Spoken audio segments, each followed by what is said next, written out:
Bonjour à tous, chère famille d'âme, j'espère que vous allez bien. Avez-vous maîtrisé votre ego? Je pense que oui, si vous tombez sur cette capsule, c'est parce que le hasard veut que vous avez fait une belle action pour maîtriser votre ego et eh bien, cette capsule vient là comme un compliment pour vous complimenter et vous dire vas-y, continue. Et donc vous allez me dire mais à quoi ça sert de maîtriser son ego? Eh bien, sachez que tous les grands maîtres yogis, tous les grands sages de ce monde ont maîtrisé leur ego. Attention, je parle de maîtriser son ego et ne pas l'annihiler, ne pas le réduire à néant. Il est important de savoir maîtriser son ego parce que l'ego, c'est un peu comme un cheval sauvage. Hein. Une fois qu'on sait le dompter, eh bien, on l'a à son service pour sa grandeur.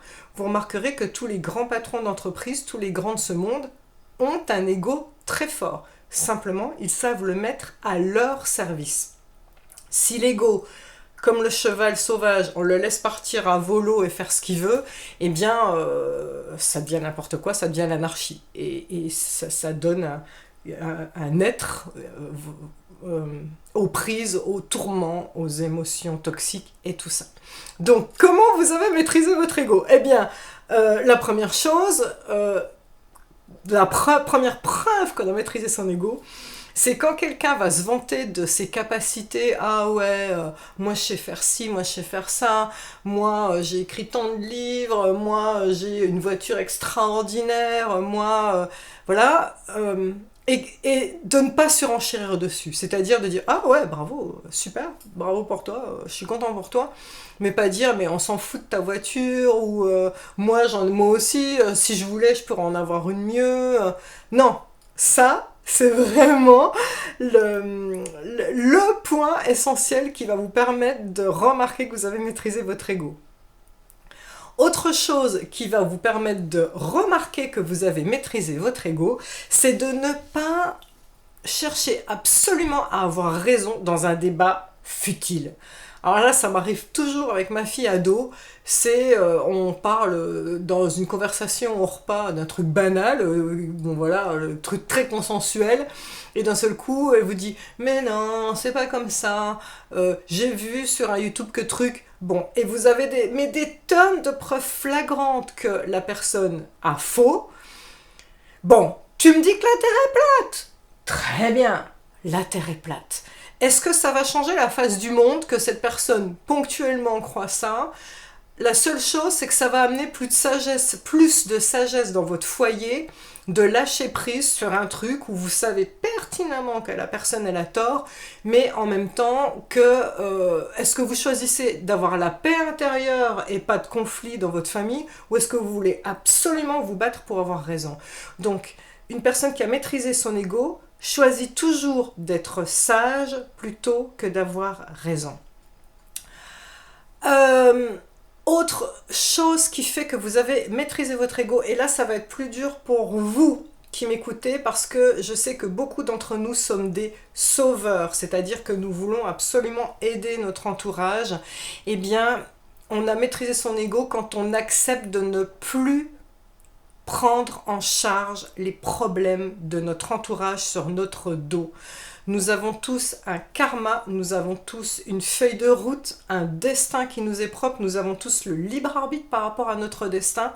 Et eh bien oui, vos enfants parfois souffrent, ils trébuchent, ils font des erreurs, et je sais que la maman en vous, le papa en vous veut absolument l'aider, mais parfois leur âme choisit c'est de faire cette erreur et de trébucher pour apprendre.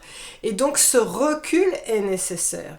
C'est de dire oui, je suis là avec bienveillance et je peux t'aider quand tu le veux, mais là, en l'occurrence, tu veux pas de mon aide, je te laisse. Et j'arrête de me miner le moral et de ne plus dormir la nuit, passer des nuits blanches parce que tu fais fausse route. Voilà, donc ça, c'est très important, c'est une preuve de maîtrise de votre ego.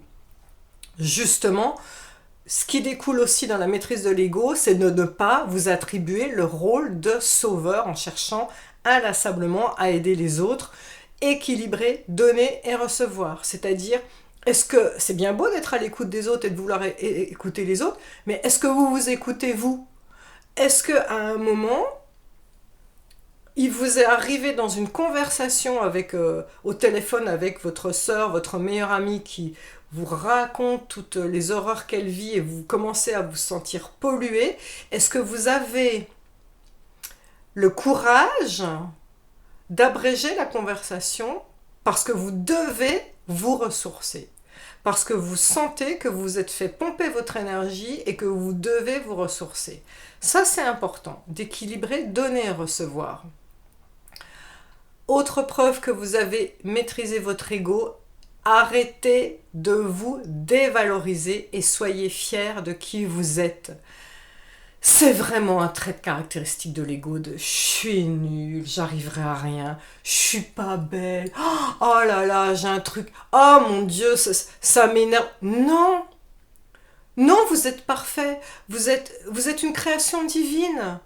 Voyez-vous comme vous êtes, voyez-vous comme le divin vous voit, il vous voit parfait, vous êtes son enfant, et voyez-vous comme vos parents vous voient, vous êtes parfait. Donc arrêtez de vous saper sans arrêt avec je suis pas assez ci, je suis trop ça. Stop, ça c'est très important. Et dernière preuve qu'on a maîtrisé son ego, arrêtez de ressasser vos erreurs passées ou ce qui vous est arrivé dans le passé. Vivre dans le passé, c'est vivre dans l'ego. Arrêtez d'envisager les horreurs du futur. Ah mon Dieu, ça va être horrible quand je vais devoir passer cet examen. Ah mon Dieu, ça va être horrible quand je vais devoir aller voir telle personne. Mais vous n'y êtes pas encore. La seule chose concrète, la seule chose réelle qui existe, c'est ce qu'on appelle ici, maintenant. C'est la seule chose réelle. Le passé, c'est une vue de votre esprit. Et d'ailleurs, si vous confrontez votre passé avec votre frère, vos parents ou quoi, vous ne raconterez pas le même événement. Vous n'aurez pas les mêmes souvenirs de cet événement parce que vous ne les avez pas vécus par le même filtre de la personnalité. Donc, arrêtez de ressasser le passé. Arrêtez d'envisager l'avenir. Qu'est-ce qui vous dit que ce sera exactement comme vous êtes en train de présumer? On ne sait pas. Donc la seule chose réelle, c'est maintenant. Dès lors qu'on est dans des conjectures de passé ou de futur et qu'on est en train de se prendre la tête avec ça, on est dans l'ego. Vous échappez à tous les possibles que votre âme peut vous offrir. Vivez dans l'instant présent. Alors, si vous avez fait check sur tous les posts que je vous ai dit là, il y en a beaucoup. Waouh, bravo. C'est que vous êtes un grand sage. Bravo, bravo. Je vous avoue que c'est pas toujours facile et qu'il faut travailler sur soi, mais c'est des bonnes pistes justement pour travailler sur soi. Je vous souhaite le meilleur, cher grand sage. Je vous aime, je nous aime. Ciao, ciao.